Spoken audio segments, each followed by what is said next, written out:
Channel एगो खोलले बा तनी सफराइज मारब लोगी तो ठीक रही बुझत लोगी जौन कहतली हम भोजपुरिया खाटी हई तब कोनो कोनो इशारा पिसारा हमरो जात रही गो भी गो है तली एकरा के सब फ्राई करी लोगी तो जाई हमरो तो है हाँ एकरा के जैसे दाल फ्राई कर जाला ओकरा के तली सही जोड़ लगा के करवा दी लोगी जे देखी छोटा खेसारी कहाँ ले जाता रहे बड़ा खेसारी तो बहुत दूरिया ले गईले और ये पीछे पीछे कहाँ ले जाते रहे इनको के देख लिहल जाओ।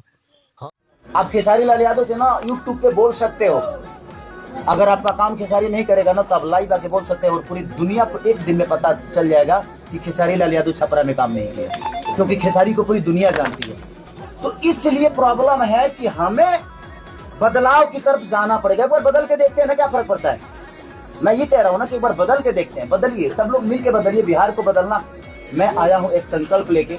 अगर आप लोगों ने साथ दे दिया, आप लोगों ने प्यार बरसा दिया, तो मुझे लगता है कि आप मेरे से दो चाटी मार के भी काम ले सकते हो।